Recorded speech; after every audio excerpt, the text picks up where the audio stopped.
Hello everybody, it's Julia here from the Highly Sensitive Tarot, and I'm back again with another deck to show you. I've had so many new decks over the last month. A lot have been given to me, but some I've bought as well. And this one, Tarot of the Animal Lords, is a deck that I saw, it must have been maybe 6 months or so ago on Carrie's channel, Tiara Princess of Wands. She'd found it. She'd picked it up somewhere in a little shop somewhere, I think, where she lived, and she showed it on her channel, and I just loved it. I absolutely loved it. But this is an out of print deck as far as I'm aware. There are lots of copies around, I've noticed, on eBay and Etsy and various places. There's lots of copies of it, but they tend to go for £50 to £80, I've noticed on eBay. I think this is about 20 years old, this deck. I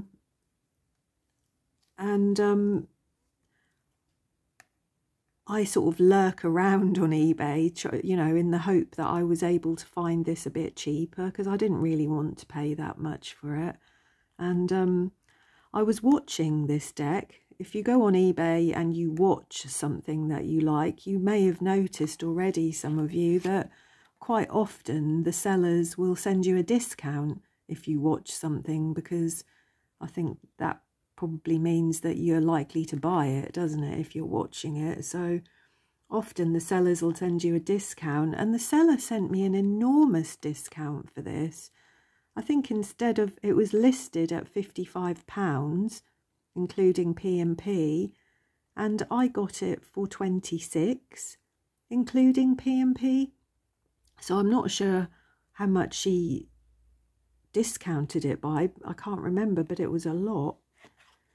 And I was, you know, because she did, I was a bit worried that it was a knockoff or it was going to come damaged or something like that, but it's fine. You know, you can see that it's not brand new. You can see that the deck has been used. The little booklet in the box, as the first page, has been sort of bent up, but only the first page, and that's fine. I'm okay with that. Let me take the first cards off here. That's those, isn't it? So yeah, this is a low Scarabeo deck, and that's the lovely backs, quite strange backs. As I said, it's the Tarot of the Animal Lords. Where's the copyright on here? It doesn't say, does it? I thought there was a copyright on this box. Oh, it's on the back, isn't it? So yeah, 2003. So this deck is 20 years old now. What does it say here about the inspiration for the deck? There's quite a lot here, actually. So this is illustrated by Angelo Gianni. Gianni? Yeah.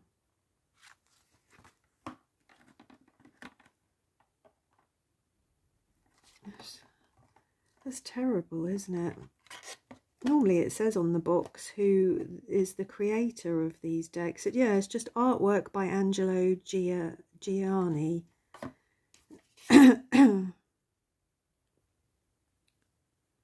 Yeah, that's it really. What does it say?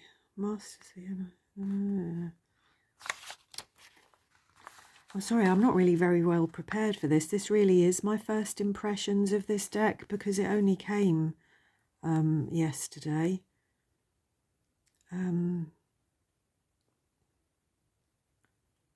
So it's talking about symbols and allegories connected with the animal world have always constituted a vast field, and that the depictions of animals have often assumed sacred and religious meanings. So it's talking about the Egyptians here, Greek mythology, how sort of people and animals have merged in legends. There's Roman stories here, ancient fairy tales, such as Romulus, Tales of Mother Goose. What else is there here? Animal Farm. Yeah, it's just talking about Aesop's fables. It's talking about lots and lots of old literature and stories and fables where the sort of anthropomorphic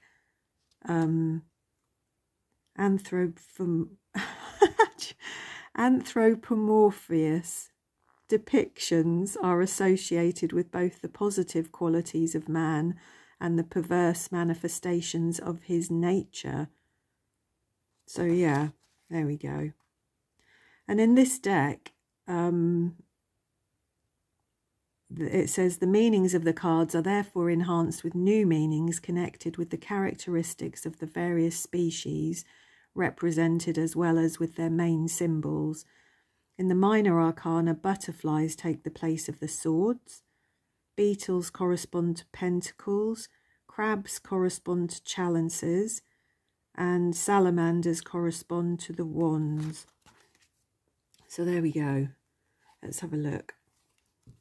So as per usual, these have got low scarabos, big borders with all the different languages round, which I'm not the biggest fan of, but actually in this deck, I don't really mind. Now, I'm not going to, this is really a first impression, so I'm not going to spend too much time looking at the cards. And there's a lot of detail in these cards, actually. They're cards that you could sit and look at for long periods of time, I think, and keep discovering new things about them. Look at that, look, the Emperor is a lion with a bird of prey. I just, do you know, I just love this. I absolutely love this deck. I think it's marvellous. I really do. Oh, look at the Hermit. Who is the Hermit? Is that a bear? The Hermit, a black bear, representing wisdom, spiritual search, or solitude and hidden enemies. The wheel. So that's like the cycle of a caterpillar into a butterfly. That's pretty cool. Strength. I just love that these creatures are just half man and half animal. A raven there as death. Like a flamingo as temperance. That's just wonderful, isn't it? The devil. A beaver with his dam for the tower. What a great animal for the tower. What's that? A seahorse for the stars. Ah, the moon, the cat. Rabbits for the sun. A crocodile for judgment. Dolphins for the world. Then we've got a ram. So there'll be salamanders. Yeah, salamanders in the corner of the wands. Aren't they lovely? I do hope they read well. You know, I think they are RWS enough for me to read them without having to look at the little guidebook here particularly. Oh, look at that, look, is that a koala? The Queen of Wands, and a rhino for the King of Wands. A walrus for the Ace of Swords. Oh, look, a pigeon. How weird. A poor old pigeon locked in a cage for the Three of Swords. 4. Wow, 5 of Swords. What's that? Is that another cat? 5 of Swords. What? A marsupial? Does that say? A marsupial mole. Ooh. Oh, look at that, look. It's such a cool deck. Oh, look, the mice with the big spider. The 8 of Swords. I would say that mouse is fairly well done for there. Blimey. The 9 of Swords. Wow, we've got a little bit of blood here in the 10 of Swords. We don't often see that, do we? And there's actually a vulture sat in the tree waiting already. Oh dear. Oh wow, look. Praying mantis as the Queen of Swords. I think that's a water buffalo, isn't it? The King of Swords. And the cups. The storks. Oh, look at the hippo, the 4 of cups.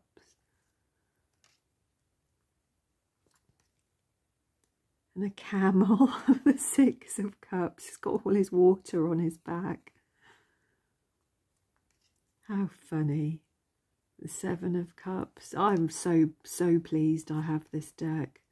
I don't know how often it'll come out and I will read with it, but I think this is the sort of deck that could just cheer me up at any point that I got it out and looked at it. It's beautiful, isn't it? Look at this, look, the Queen of Cups. The King as a tortoise. And the Pentacles. How very cute with the beetles there. Oh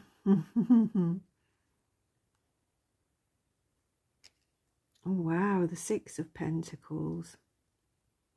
Look, the elephant is shaking the tree for the monkeys. Wow. The 7. I think we've got a chimpanzee there for the 8 of Pentacles. A panda. A cockatoo.